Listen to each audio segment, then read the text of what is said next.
Ce matin, nous allons renouer, pour ceux qui l'ont vu sur les diaporamas, avec notre série sur l'étude de la 1689, notre confession de foi, une confession de foi historique, signée par plusieurs centaines de pasteurs chrétiens à Londres en 1689. Pour ceux qui ne se rappellent plus, vous avez la mémoire courte, juste 4-5 mois. J'ai regardé, je pense, la dernière fois que c'était en février ou en juin. Ça fait un bout. Plus de 6 mois, finalement. On avait fini, en fait, le chapitre 1 de la Confession qui nous parlait des Écritures, de l'importance des Saintes Écritures, c'est-à-dire de la façon dont Dieu se révèle. On pourrait décrire ce premier chapitre comme nous ayant donné la source de toute connaissance concernant Dieu. Donc, quand on veut savoir qui est Dieu, on se tourne vers une seule place, c'est les Écritures. Donc, on a établi ce principe avec une bonne fondation. Et maintenant, notre chapitre 2 se tourne vers qui est Dieu. Et là, on arrive dans un sujet fort, profond et large. La façon que c'est construit, on a les 3 premiers paragraphes dans lesquels on voit qui est Dieu. Dans l'article 1, on va voir l'essence propre de Dieu. Dans l'article 2, on va voir les relations externes de Dieu. Et dans l'article 3, les relations internes de Dieu, c'est-à-dire la Trinité. Ce qui rend le chapitre et l'article qu'on va commencer ce matin, fort intéressante. Quand on parle de la doctrine de Dieu, quand je dis ça, la plupart d'entre vous savez c'est quoi, mais souvent ce qui va être utilisé en théologie, c'est pour parler de l'essence même de Dieu, c'est la théologie propre. Ce n'est pas que l'autre théologie est sale, mais on parle proprement dit de l'essence de Dieu. On parle à propos de Dieu, qui est Dieu et comment on définit l'essence de Dieu par sa révélation des Écritures. Évidemment, on en revient tout le temps sur la base. Ah oui, pour ceux qui ont le petit... bonne idée, Gilles. Il y en a-tu d'autres qui traînent? Ouais, hein? Bon, trop tard. La prochaine fois. Je vais vous le lire de toute façon. Pour ceux qui n'en ont pas, au pire, dans mon bureau, là, la vieille étagère que Aline m'a donnée, le dernier truc, il y a comme la grosse boîte. Fait que si les gens en veulent, ils peuvent aller, tu peux la sortir. Si jamais vous êtes très visuel, vous allez peut-être en avoir besoin ce matin. C'est pas si facile à suivre.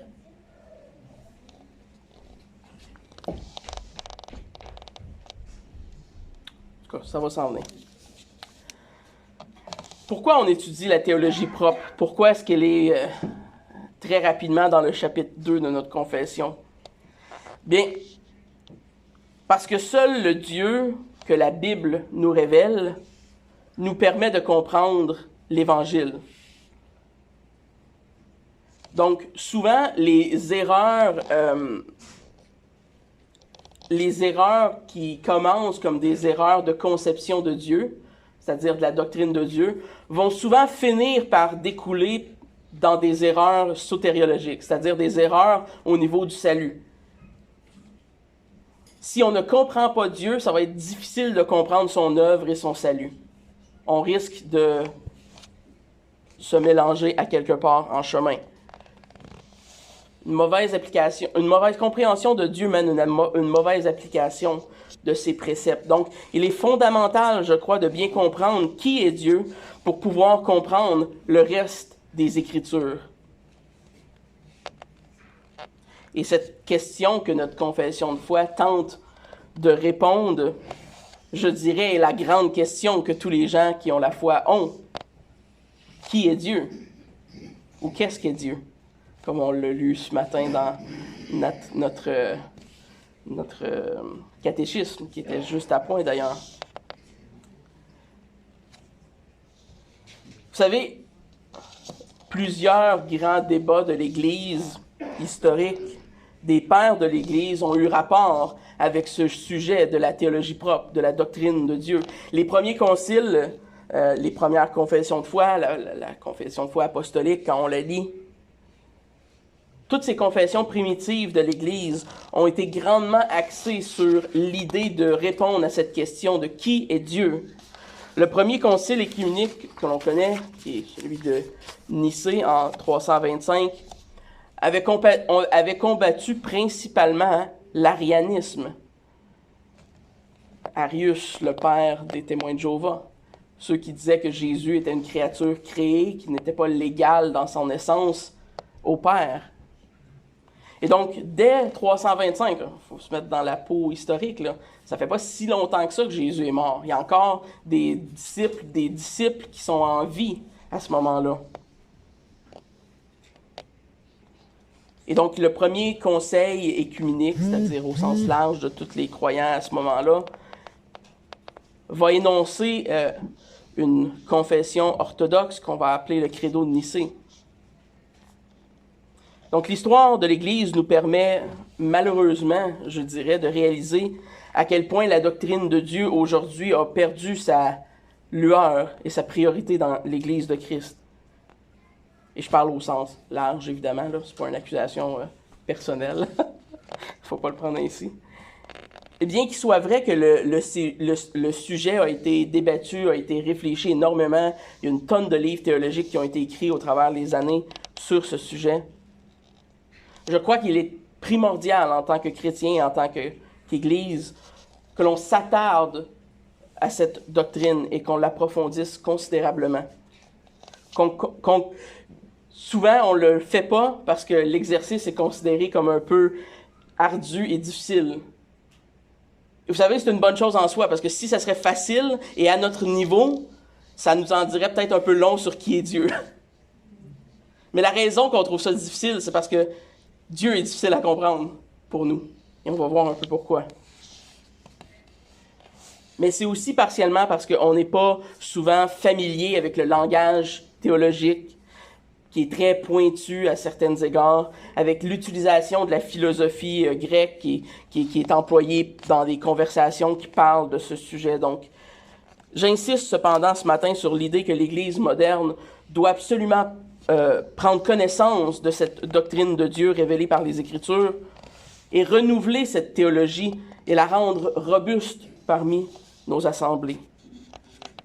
Bien que ce soit un sujet complexe, il faut absolument prendre le temps de connaître Dieu.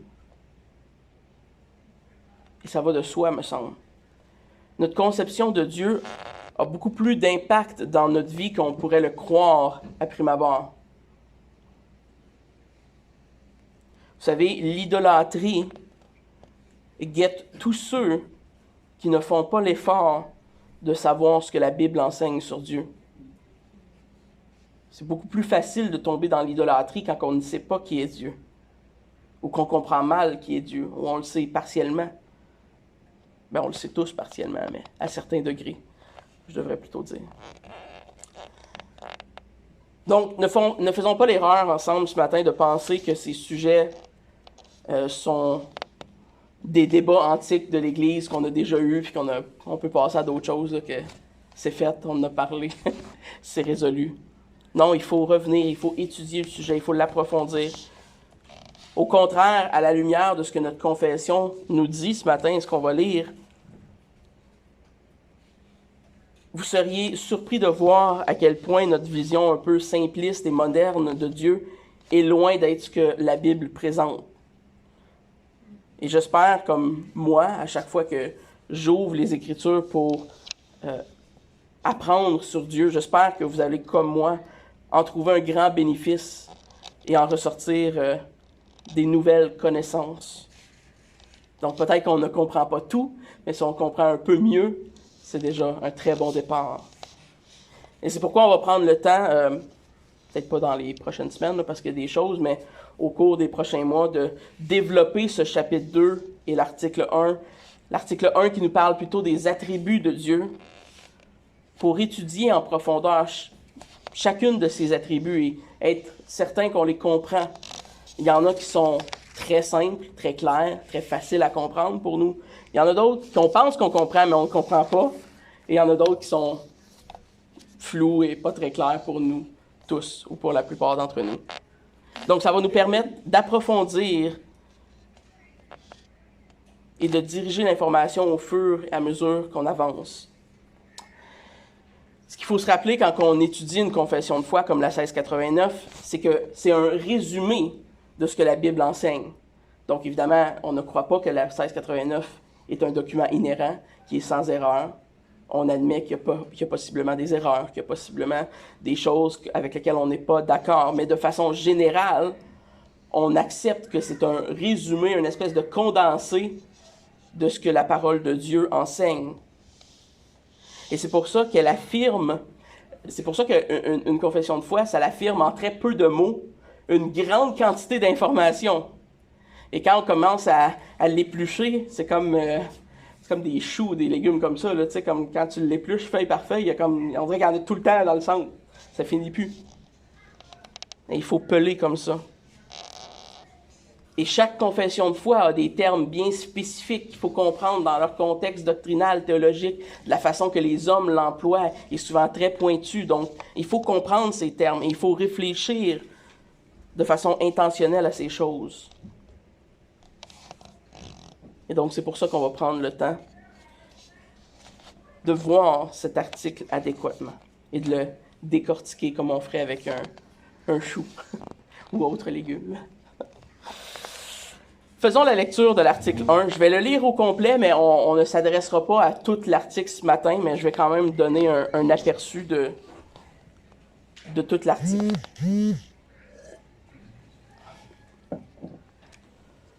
Le Seigneur notre Dieu est le seul Dieu vrai et vivant. Il existe en lui-même et de lui-même, infini en son être et sa perfection. Son essence ne peut être comprise par nul autre que lui-même. Il est esprit très pur, invisible, incorporel, indivisible, impassible. Lui seul est immortel et habite une lumière inaccessible aux hommes. Il est immuable, immense, éternel, incompréhensible, tout-puissant, infini, à tout égard, très saint, très sage, très libre, absolu. Juste dans ça, on a pour peut-être 20 prédications, fait que je vous avertis. Il opère toutes choses selon le conseil de sa propre volonté immuable et très juste. Pour sa propre gloire, il est amour plein de grâce, de miséricorde et de patience. Il abonde en bonté et en vérité. Il pardonne l'iniquité, la transgression et le péché. Il récompense ceux qui le cherchent avec assiduité. Il est en outre très juste et terrible en ses jugements, haïssant tout péché et n'innocente d'aucune façon le coupable. Aujourd'hui, ce que l'on va voir, ce sont les premiers concepts qui nous sont énoncés. Quelquefois, on va prendre ça bouchée par bouchée. C'est beaucoup de termes, c'est beaucoup de concepts, d'applications. Mais aujourd'hui, on va voir ces premiers concepts qui nous sont présentés. Premièrement, il nous est présenté dès le début de l'article l'existence de Dieu. Quelle est l'existence de Dieu? Et en deuxième lieu, l'incompréhensibilité de Dieu. Et ce sont ces deux sujets que l'on va regarder plus spécifiquement ce matin.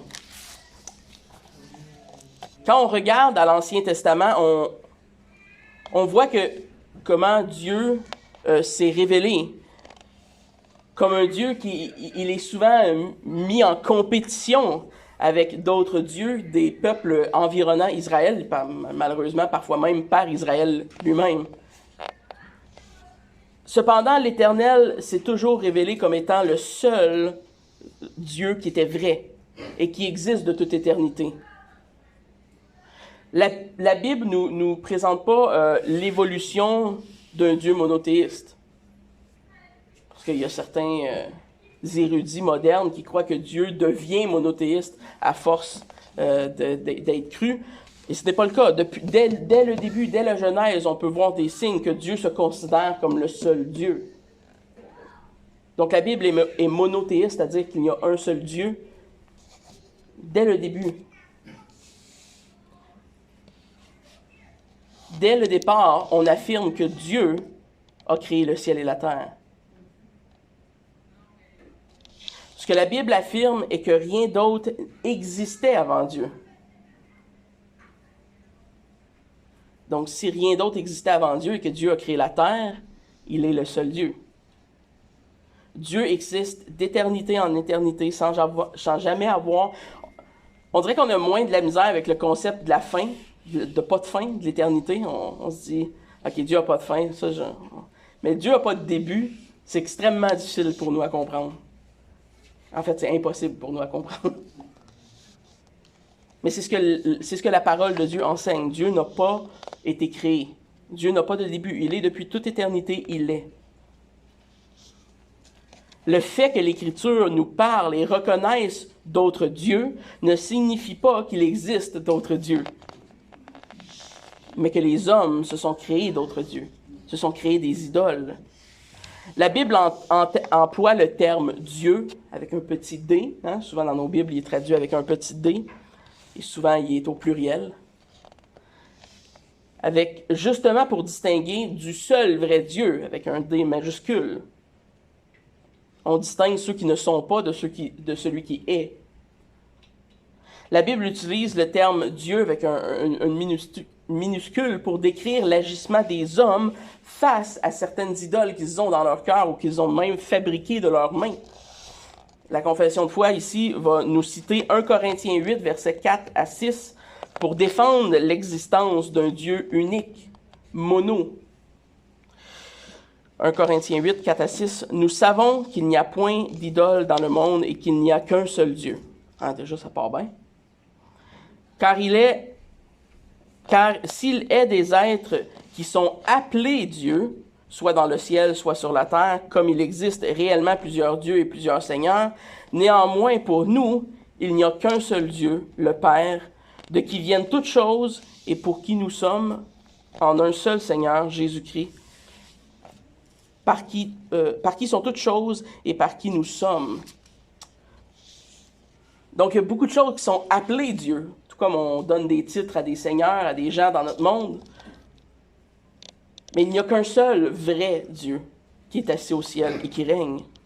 Cette compréhension monothéiste faisait bel et bien partie de la théologie du peuple d'Israël dans l'Ancien Testament. Dans Deutéronome 6.4, on lit « Écoute Israël, l'Éternel notre Dieu est le seul Dieu. » Il n'y a aucune ambiguïté quand on lit l'Ancien Testament qu'il n'existe pas d'autre Dieu vrai que le Dieu qui est révélé dans les Écritures. Que le Dieu qui s'était révélé au peuple d'Israël à ce moment-là de l'histoire.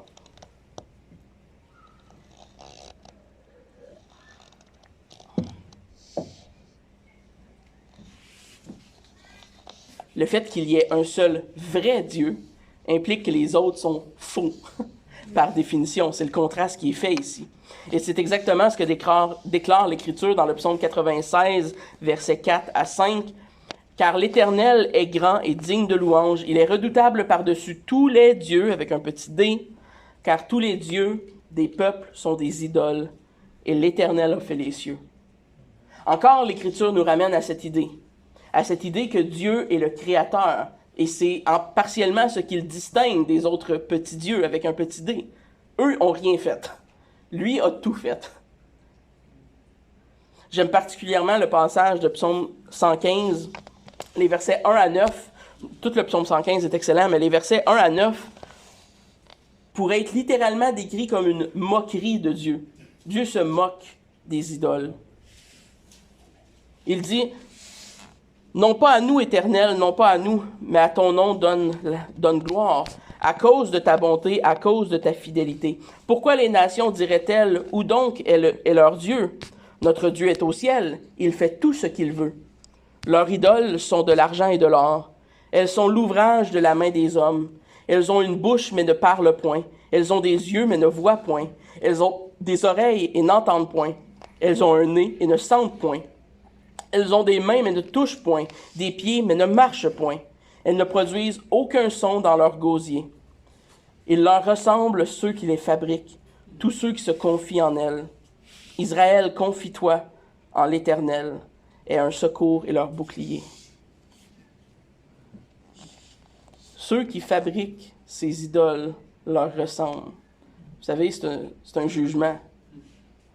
Ce que le psalmiste est en train de dire, c'est qu'ils sont vides, ces gens-là.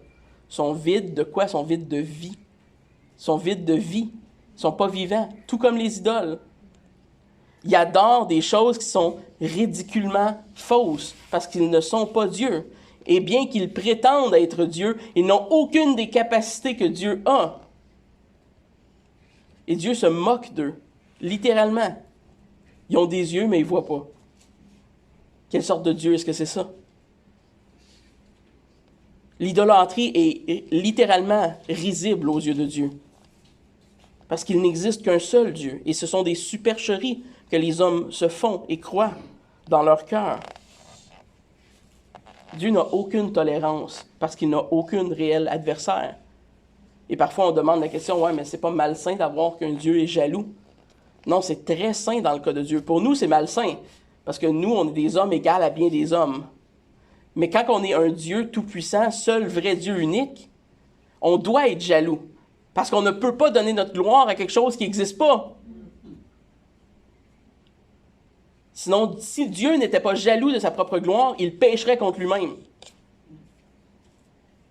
Parce qu'il admettrait qu'il n'est pas Dieu. Il n'y a aucune compétition divine. Dieu est le seul vrai Dieu qui existe, qui est vivant, qui écoute son peuple, qui parle, qui marche, c'est même incarné dans la nature humaine en Jésus-Christ.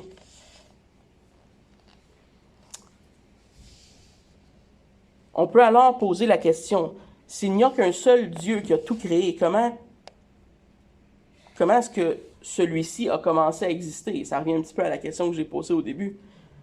On a de la misère, on s'imagine bien l'éternité dans le sens final, qu'il n'y a pas de fin, mais on s'imagine mal comment il ne peut pas avoir de début. Mais clairement, la Bible nous enseigne que Dieu n'a pas commencé. Exode 3, 14 nous dit, Dieu dit à Moïse, « Je suis celui qui suis ». Dieu se décrit par un état, il est, par un verbe. Et Dieu est incréé, on le voit dans le psaume 90, verset 2. « Avant que les montagnes fussent nées et que tu eusses créé toute la terre et le monde, d'éternité en éternité, tu es Dieu. » Le psalmiste déclare que Dieu n'a pas de commencement.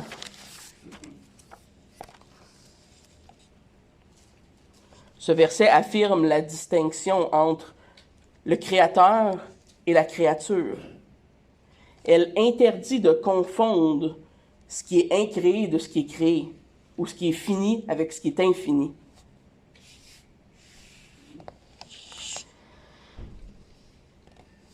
Les hommes dans notre monde vont souvent utiliser une logique un peu arbitraire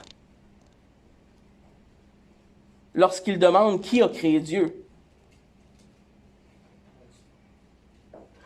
Plusieurs personnes, à cause de leur limitation, à cause de la finitude de notre esprit, disent que c'est impossible que l'incréé puisse exister. On ne peut pas croire en Dieu parce que Dieu dit qu'il n'a jamais été créé, donc on le limite, on se dit ça ne peut pas exister, parce que je ne le comprends pas. Ces gens exigent que tout soit expliqué à partir de leur propre catégorie d'existence à eux. Pour eux, tout a un commencement, tout a une fin, tout a une cause, tout a un effet, tout a une finitude et une explication.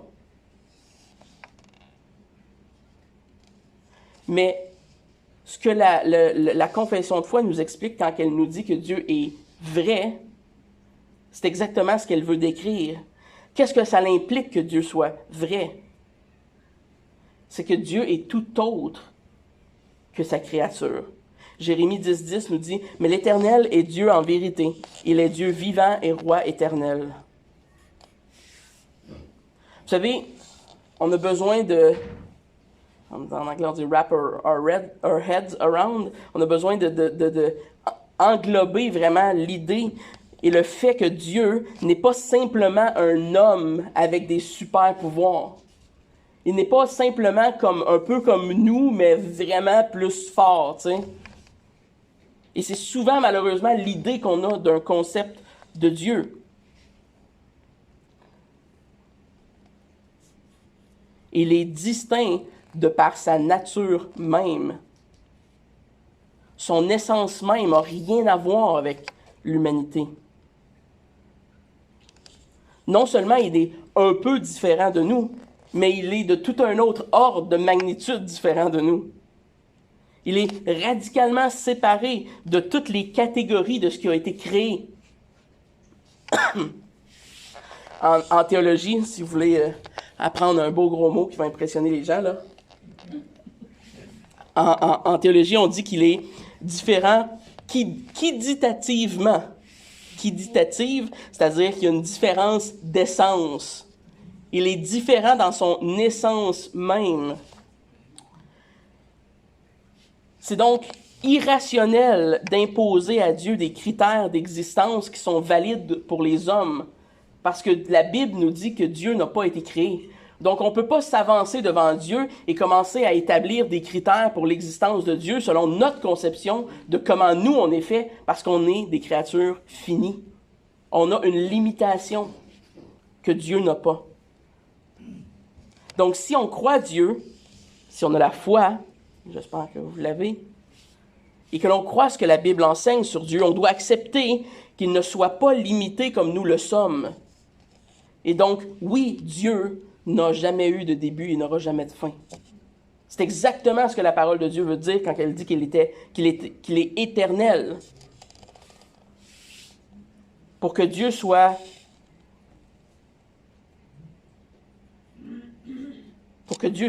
il doit être de lui-même. Il doit pas être créé par rien d'autre. Il doit exister de sa propre personne.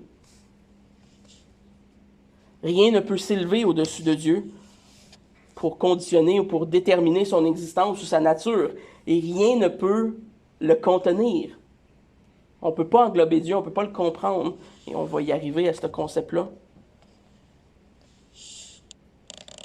Un tel Dieu est donc incompréhensible. Un Dieu qui existe de cette façon, à l'extérieur même de nos normes rationnelles, de ce qu'on peut comprendre du monde qui vit alentour. Puis vous savez, on en comprend quand même pas mal aujourd'hui de notre monde. Dieu a donné beaucoup d'intelligence à l'homme. L'homme est fort brillant. On peut comprendre quand même beaucoup de choses avec la science moderne, qui n'est pas infaillible d'ailleurs, juste un petit peu molle. Mais on peut quand même comprendre beaucoup de choses sur le monde que Dieu nous a légué. Mais on ne peut comprendre Dieu. Pourquoi? La confession de foi nous donne la raison, elle est très simple. Parce que vous n'êtes pas Dieu. Parce que vous êtes tellement différent de Dieu que vous n'avez rien à voir avec Dieu. Parce que Dieu vous a créé. Sa bouche, ses paroles vous ont créé. Est-ce que vous êtes capable de créer des choses avec votre parole? C'est à ce point-là que Dieu est Dieu et que vous êtes vous. Ça vous donne une idée. L'infinité de Dieu est au-delà de ce qu'on peut même s'imaginer. Et donc, quand on commence à mettre Dieu d'une boîte puis essayer de le comprendre avec ça, c'est très complexe. Et on en vient souvent à un point où est-ce qu'on dit « Ah, je comprends pas » ou « Je comprends très peu ». Et c'est normal. Et c'est à quoi notre confession de foi arrive. Dieu n'a pas cette limitation.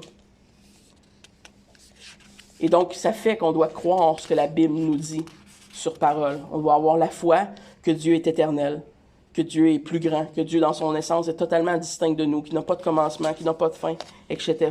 Qu'il existe de par lui-même et que personne ne le soutient. Tu sais, tantôt dans la confession, on a lu que Dieu soutenait toute personne et toute chose.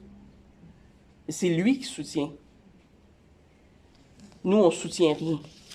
Et donc, outre l'existence éternelle de Dieu, le premier attribut que la confession de foi nous déclare concernant Dieu, parce qu'on ne considère pas l'essence comme un attribut, là, mais le premier attribut que la confession nous donne, nous déclare, est l'incompréhensibilité de Dieu.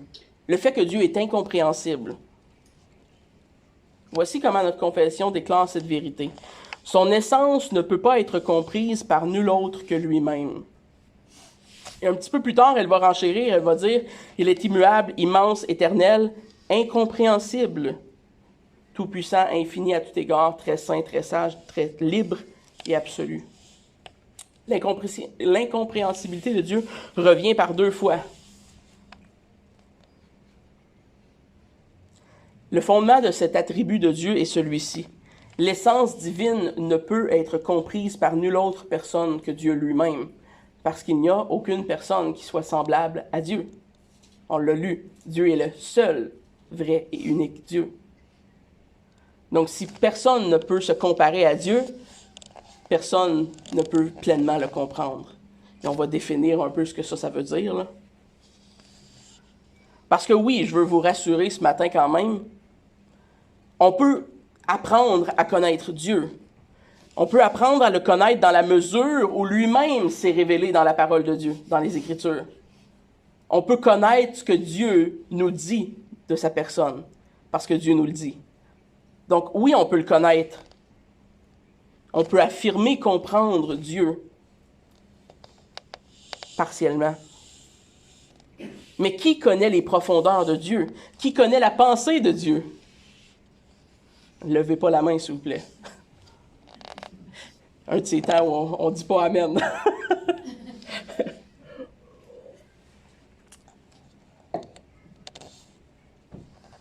C'est exactement ce que Paul exprime dans ce passage de Romains. Dans la lettre aux Romains, chapitre 10, versets 33 à 36, il dit « Ô profondeur de la richesse, de la sagesse et de la science de Dieu, que ses jugements sont insondables et ses voies incompréhensibles. Car qui a connu la pensée du Seigneur? Ou qui a été son conseiller? Qui lui a donné le premier pour qu'il ait à recevoir en retour? C'est de lui, par lui et pour lui que sont toutes choses. À lui la gloire dans tous les siècles. Amen. » Amen. Dans notre langage commun, quand on parle que quelque chose est incompréhensible, ce qu'on veut souvent dire, c'est que la chose est complexe et qu'elle est vraiment extrêmement difficile à comprendre. C'est pas dans ce sens-là que la confession de foi utilise le mot incompréhensibilité. Et c'est un premier exemple, ça, de comment c'est important quand on étudie un texte historique comme une confession de foi, de creuser pour chercher un petit peu la définition et la signification des termes et de la terminologie théologique qui est utilisée dans ces confessions de foi. Sinon, on passe à côté d'une certaine richesse et d'une certaine valeur. Parce que si on en vient à l'interprétation simpliste, que dans le fond, on ne peut pas comprendre Dieu, puis que ça ne donne rien de lire vraiment beaucoup notre Bible, puis d'étudier, puis c'est pour ça que la Bible dit qu'on ne doit pas se faire enseigner. Puis on peut partir avec ça, puis là, on se fait une idée, puis on se dit, ça veut dire qu'on ne peut pas comprendre Dieu, fait qu'il ne faut pas étudier, il ne faut pas avoir de pasteur. Puis ça peut aller loin. Vous savez, une mauvaise conception d'un mot qui n'est pas bien défini, et on part en feu, et là, on a toutes sortes de mauvaises applications. Et on vient de résumer l'histoire de l'Église en 30 secondes.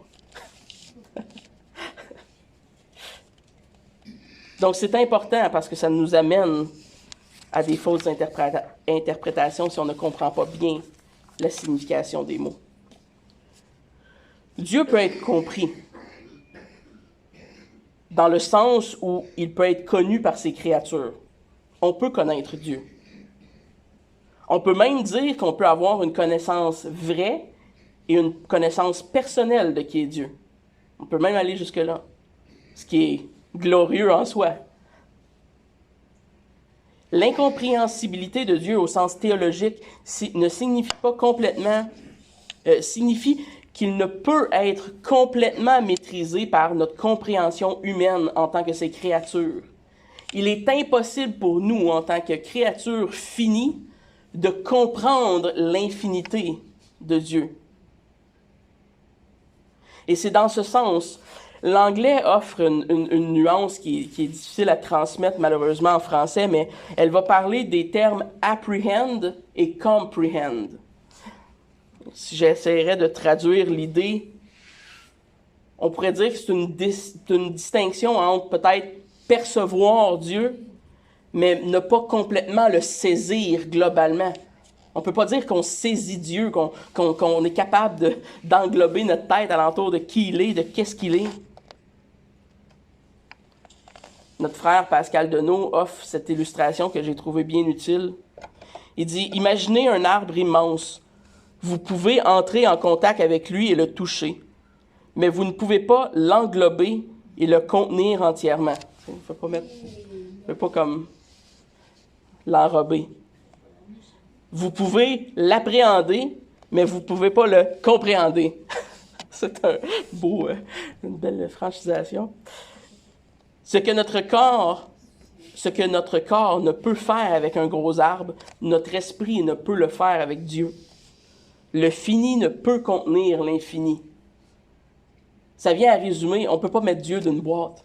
On ne peut pas comme essayer de contenir dans notre rationnel humain ce que Dieu est. Donc, on n'a pas le choix d'en arriver à un point où est-ce qu'on dit « Dieu est Dieu, je ne suis pas Dieu, donc je ne peux pas comprendre pleinement qui est Dieu et qu'est-ce qu'est Dieu. » On va passer notre vie à découvrir la profondeur de Dieu. Et c'est pour ça que notre confession affirme que son essence ne peut être comprise par nul autre que lui-même. Seul Dieu est assez grand pour comprendre Dieu. Pour comprendre pleinement l'esprit de quelqu'un, si moi je dis que je comprends ma femme, puis je la comprends vraiment, elle n'est pas incompréhensible pour moi, parce que c'est une créature finie, puis je peux venir à être en relation avec elle à un point tel où j'ai une bonne idée de qui elle est, de comment elle pense, comment elle agit, etc. On ne peut pas faire ça avec Dieu. On est incapable. Et c'est pourquoi cette doctrine a été élaborée, et en fait, elle est carrément enseignée dans la parole de Dieu, qu'il est incompréhensible. Et c'est très pertinent. Ça nous avertit de ne pas emprisonner Dieu dans nos raisonnements, et encore moins dans nos syllogismes. Je ne sais pas si vous savez c'est quoi un syllogisme. C'est un processus processus rationnel, un processus de logique qui est souvent utilisé par les professeurs de philosophie, par exemple. Les athées aiment beaucoup ça, faire ce genre de truc-là, d'ailleurs. Pour vous donner un exemple là, très simple et rapide, là. Pour un syllogisme, on part avec 2 prémices, puis on en vient avec une conclusion. Donc, on pourrait dire notre prémisse 1, notre première vérité, un être bon et tout-puissant ne peut être mal... je reprends. Prémisse 1, un être bon et tout-puissant ne peut permettre au mal d'exister. OK, on part avec cette prémisse-là. On ajoute « le mal existe ». Donc, on en vient à la conclusion logique que ou bien Dieu n'est pas bon, ou bien Dieu n'est pas tout-puissant, ou bien Dieu n'existe pas. Notre première prémisse était qu'un être bon et tout-puissant ne peut permettre au mal d'exister. La deuxième prémisse, c'est que le mal existe. Donc, les 3 autres conclusions logiques de ce syllogisme nous donnent un exemple de comment cette rhétorique qui va souvent être utilisée par les athées ne peut tenir debout face à qui est Dieu. Lorsqu'on réfléchit ainsi, on part des prémices que l'on peut comprendre Dieu. On part des prémices que Dieu est comme nous. Et là, on emboîte Dieu dans une boîte, puis on dit, si ça c'est vrai, Dieu, il doit être comme ça. Mais on part de des vérités qui sont à nous, qui ne limitent pas Dieu. Dieu transcende ces limites de notre intelligence. Ce serait fou et ce serait même dangereux d'imposer à Dieu nos limites, à cette heure qu'on sait qu'il est le seul vrai Dieu.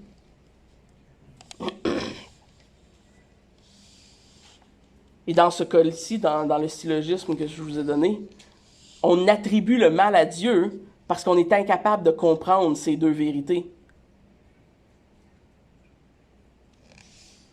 Mais pourtant, la Bible nous dit que Dieu est bon. La Bible nous dit que Dieu est tout-puissant. La Bible nous enseigne toutes ces choses séparément. Dieu est bon, Dieu est tout-puissant, et Dieu n'est pas l'auteur du mal. Comment est-ce qu'on réussit à rallier toutes ces pièces de puzzle-là? Ben, bonne chance. Il y a une certaine portion de ces choses qu'on doit en venir à un point où est-ce qu'on accepte l'incompréhensibilité. On accepte que Dieu n'est pas limité par ces choses.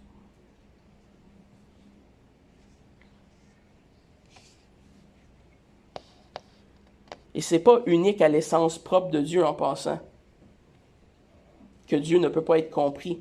C'est vrai pour tous les attributs qu'on va étudier. C'est vrai pour tous les attributs qui nous sont nommés dans la parole de Dieu, qu'on connaît de Dieu.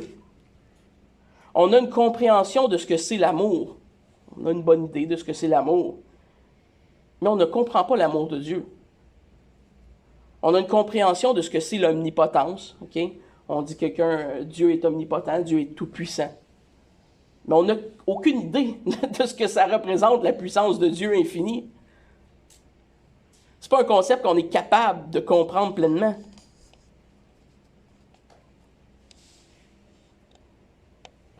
Notre compréhension de Dieu est souvent décrite comme étant une analogie.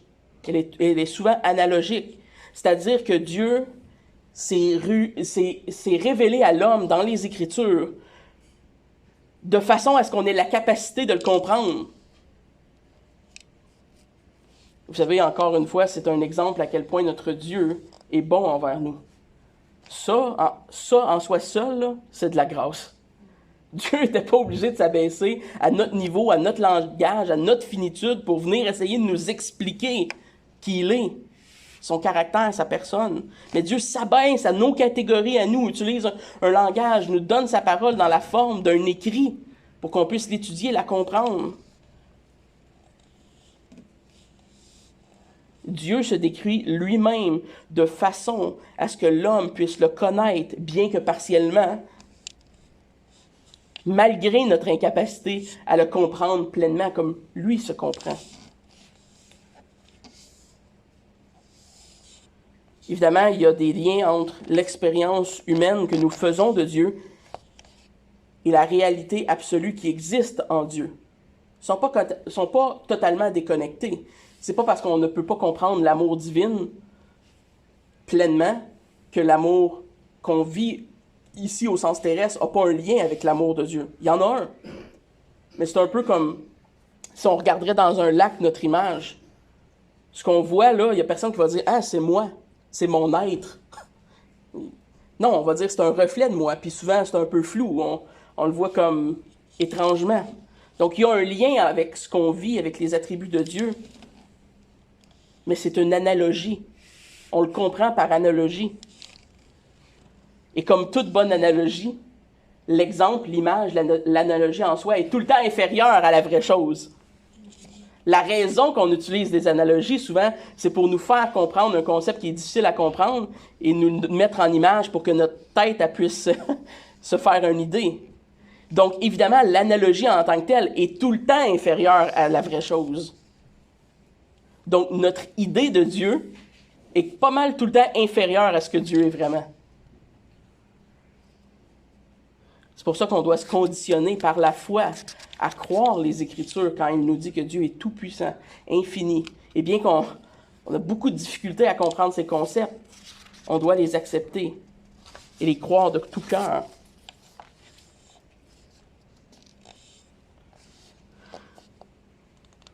Donc, on en vient à comprendre qu'on ne peut juger Dieu à partir de notre compréhension limitée. On ne peut expliquer Dieu dans nos concepts rationnels humains. Parce qu'on est limité dans notre compréhension.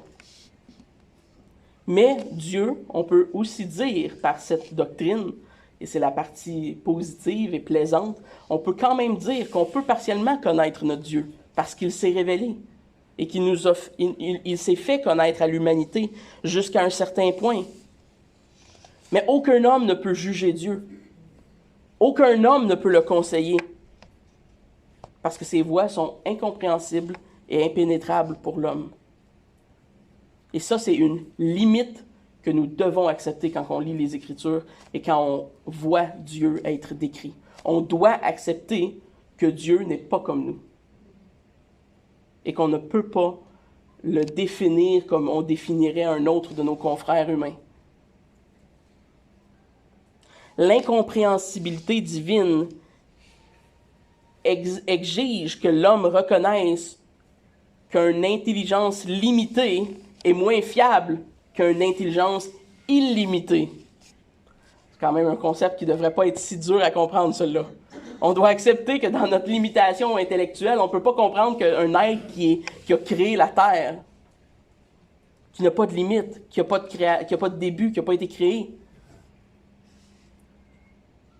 Un amour infini ne peut pas se comparer à un amour fini et partiel et, en plus, dans notre cas, charnel souvent. Et c'est pourquoi, sans comprendre pleinement, nous devons donner gloire à Dieu en nous inclinant devant lui et en accueillant par la foi notre propre finitude et surtout l'infinitude de Dieu. Donc oui, la bonne nouvelle, c'est que nous connaissons Dieu. On peut même le connaître de façon personnelle parce qu'il se révèle à l'humanité. Parce qu'en lisant ses Écritures, on apprend à connaître, bien que partiellement, Dieu dans ce que lui nous a permis de découvrir sur sa personne. Et c'est réel. Faut pas penser que l'incompréhensibilité de Dieu nous apporte à une compréhension qui n'est pas réelle. C'est réel, c'est juste que c'est partiel. Mais on connaît Dieu partiellement et personnellement. Et ça, c'est une excellente nouvelle pour nous ce matin. Par la foi, nous connaissons véritablement et personnellement le seul vrai Dieu qui existe de par lui-même et qui ne peut être compris que par lui-même. Et vous savez, juste en étudiant ces deux concepts ce matin de la première article, j'espère que ça vous amène à un point ce matin à vous dire « Oh, Dieu est grand. Dieu est vraiment plus grand que je pensais. » Et c'est exactement ça le but. Quand on commence à parler de Dieu et quand on commence à essayer de définir Dieu, ce qu'on se rend rapidement compte, c'est que Dieu est incompréhensible.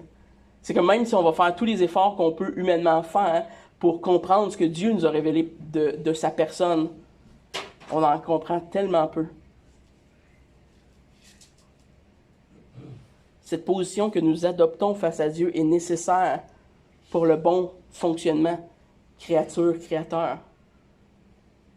Parce que trop souvent dans l'histoire d'Israël, dans notre propre histoire en tant qu'être humain, ce qu'on voit, c'est la créature décider qu'elle est au même niveau que le Créateur. Elle dit, moi, je suis mon petit Dieu, je décide. Je pense qu'on ne réalise pas à quel point c'est une offense pour Dieu. Donc, quelle application pratique on pourrait faire en terminant de ces complexités de la théologie propre? On va y aller petit peu par petit peu parce que je sais que c'est quand même c'est assez lourd comme contenu, mais c'est nécessaire. Premièrement, on peut en faire une application, celle-ci. C'est qu'elle nous aide à comprendre pourquoi Dieu traite aussi durement l'idolâtrie. De comprendre l'existence de Dieu et l'incompréhensibilité de Dieu nous aide à comprendre pourquoi Dieu traite aussi durement le sujet de l'idolâtrie. Parce que Dieu est seul Dieu. Qui accepterait de partager ce qui lui est dû avec un voleur, avec un usurpeur d'identité? Okay? Si quelqu'un vient ce matin, vous vole toutes vos cartes, vole votre identité, votre réputation, vole votre travail, vole votre argent, vole votre femme puis vos enfants. OK? Il vous vole tout. Est-ce que vous accepteriez que cette personne-là vous représente? Ça en va de soi. Au même titre que Dieu ne partage pas sa gloire. Dieu ne peut pas partager sa gloire. On ne peut pas usurper la gloire qui est due à Dieu et la donner à une idole. C'est un blasphème qu'on commence à comprendre quand on comprend à quel point Dieu est grand, à quel point il est le seul être qui devrait mériter notre gloire. Tous ces faux dieux, tous ces idoles que nous créons d'ailleurs encore dans notre vie, là, je ne veux pas qu'on ait juste en pensée les idoles d'Israël, parce que c'est facile de juste penser à eux quand on parle d'idolâtrie, mais je parle de nous, là. Je parle de nos idoles aussi, ceux qu'on se crée dans notre cœur. Vous savez, l'absolutisme, l'idée qu'il y a des absolus n'est pas un concept très, très populaire de nos jours. En fait, je dirais qu'il est très impopulaire. Et pourtant, c'est exactement comme ça que Dieu décrit Dieu, comme un être absolu. Donc, soit qu'on accepte que Dieu est jaloux et qu'il mérite absolument tout. Il mérite absolument tout, notre gloire, notre attention, nos vies. Ou, l'alternative, c'est ce que la plupart des gens font, ils se créent une image de Dieu qu'ils vont adorer.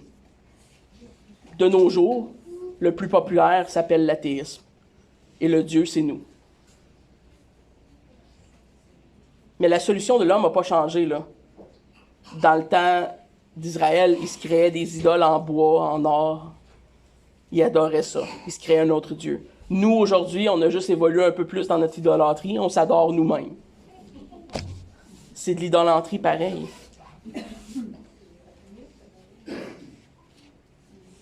C'est malheureusement ce que plusieurs gens, même plusieurs gens se disant chrétiens, font.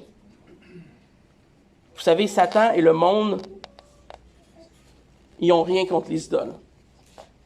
On peut adorer des idoles. La preuve, c'est que la spiritualité est encore très de vogue. C'est très tendance à être spirituel. À part si on adore un seul vrai Dieu.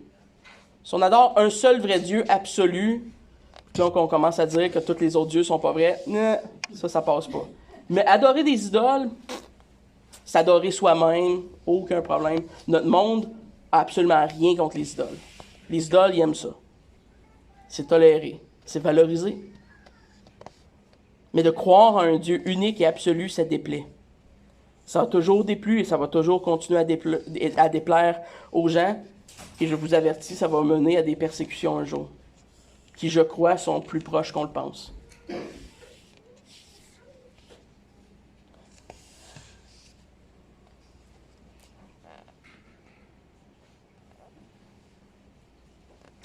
Mais ceux qui ne croient pas et qui n'acceptent pas la révélation de Dieu qui nous est offerte dans la Bible vont finir par adorer une autre forme de Dieu. Eux, ils vont pas dire ça parce que souvent ils vont dire « je suis athée, je crois pas en Dieu ».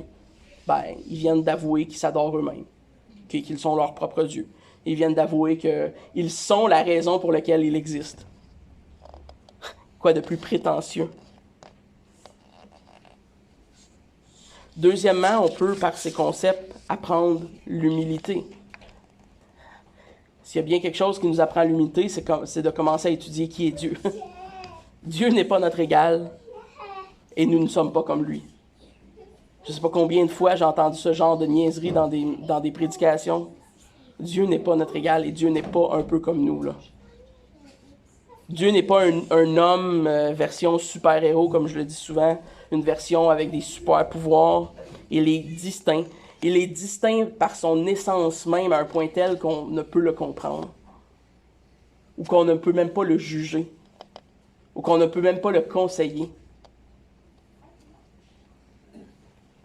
Et oui, nous portons tous l'image de Dieu en nous, mais ça n'implique en rien qu'on soit son égal.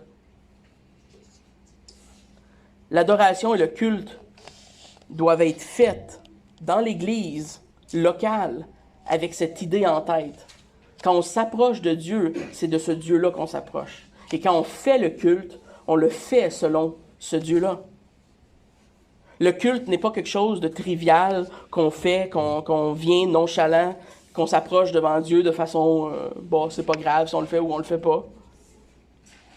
Notre adoration doit être intentionnelle, notre culte doit être intentionnel. Notre façon d'organiser même l'Église, j'irais jusqu'à dire qu'elle doit être intentionnellement centrée sur ce que la Bible nous enseigne et nous révèle. Pourquoi? Parce que le seul vrai Dieu qui existe nous a demandé de faire ces choses ainsi et qu'il est le seul vrai Dieu.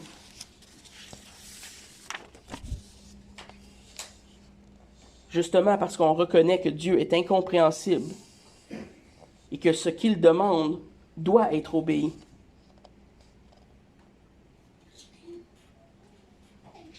Ces raisons ce matin vont au-delà de notre capacité à comprendre, c'est normal. Mais cette vérité nous enseigne beaucoup d'humilité et devrait vous enseigner beaucoup d'humilité ce matin. Vous devriez ce matin sortir d'ici en vous disant « Ouf, finalement, je ne comprends pas Dieu ben ben. » C'est une bonne réaction. C'est un bon point pour les êtres humains de comprendre qu'ils ne comprennent pas Dieu. On peut au moins comprendre ça de Dieu, qu'il est incompréhensible. Nous ne sommes pas Dieu et nous n'avons pas la liberté de choisir ce que l'on veut, de choisir comment on le veut et de choisir pourquoi on le veut. Et ça s'applique dans nos vies personnelles, ça s'applique dans l'Église, ça s'applique à toutes sortes d'endroits. La révérence qui est due à Dieu n'est pas à être considérée comme peu de choses. Tu sais, quand on dit qu'on s'approche de Dieu avec révérence, pourquoi est-ce qu'on s'approche de Dieu avec révérence? Juste parce qu'on a une bonne estime de lui? Juste parce qu'il nous donne des belles choses, qu'il nous a sauvés? Est-ce que c'est pour ça qu'on révère Dieu? Non, on révère Dieu pour ce qu'il est. On révère Dieu parce qu'il c'est un Dieu. Un Dieu qui est infini à un point tel qu'on ne peut pas le comprendre et qu'on ne peut pas le mettre d'une boîte. Parce qu'il mérite d'être Dieu. Il mérite d'être adoré parce qu'il est Dieu. Excusez. On vient devant un Dieu infini, nous qui nous sommes très, très finis, nous qui sommes très limités. Et le troisième point, très court, ça nous enseigne et ça devrait nous pousser à glorifier Dieu. Ça nous enseigne à être humble, mais ça nous enseigne à glorifier Dieu. Dans notre humilité, dans notre abaissement, face au fait que Dieu est Dieu et qu'on n'est pas lui, qu'on n'est même pas proche d'être comme lui, ça nous enseigne à lui redonner la gloire. Son existence unique et véritable est incompréhensible pour nous, êtres humains. Mais le fait qu'il s'est révélé dans la parole de Dieu et qu'on peut le comprendre un petit peu, qu'on peut le connaître un petit peu, qu'on peut l'expérimenter personnellement en tant que notre Dieu, et tout ça, ce sont des choses réelles, nous pousse à le glorifier pour qui il est. Nous pousse par la foi à croire Dieu quand il nous dit qu'il est tout-puissant, qu'il est infini, qu'il est éternel. Et vous savez, si Dieu n'était pas qui il dit être, nous n'existerions pas. Nous ne serions pas ici ce matin. Notre rôle n'est pas de questionner le Créateur, mais de l'adorer. Aujourd'hui, c'est très populaire de questionner le Créateur, mais vous savez, ceux qui font ça vont subir le châtiment de leurs œuvres. Notre rôle est d'adorer le Créateur, non pas de le comprendre pleinement. Donc, louons Dieu qu'on peut le comprendre partiellement, et louons Dieu qu'on peut venir devant lui et avoir une relation avec un être qui est tellement distinct de nous. Je vais terminer par la prière, puis je vais inviter mes frères et sœurs à monter par après. Merci Seigneur pour cette infinité que tu es, que tu as. Toi qui existes depuis toujours. Toi qui es Dieu, qui est roi, qui est maître, qui est créateur. Tous ces mots, on les comprend de façon individuelle, mais quand on s'attarde à essayer de comprendre ta personne et qui tu es, on doit admettre qu'on en est incapable. Ô combien c'est bon, Seigneur, de réaliser que celui qui est infini, que celui qui a créé toute chose, qui est tout-puissant, c'est de t'abaisser à notre niveau. Il est venu dans la forme de Jésus-Christ. Il est venu, Seigneur, donner sa vie à la croix. Toi, notre Dieu, qui est 3 fois saint, qui est grand, qui est élevé, commence à te révéler à nous, Seigneur. Donne-nous une petite lueur de ta gloire, comme tu as donné à Moïse, Seigneur, qui était caché par le roc. Combien nos âmes, Seigneur, désirent te connaître. Et comment peu nous te connaissons réellement. Donne à nos cœurs de s'approcher dans tes Écritures, d'essayer de comprendre ce que tu as révélé. Et permets-nous, Seigneur, de grandir dans cette foi, dans cette assurance que tu es infini, infiniment bon, infiniment grand et tout-puissant. Amen.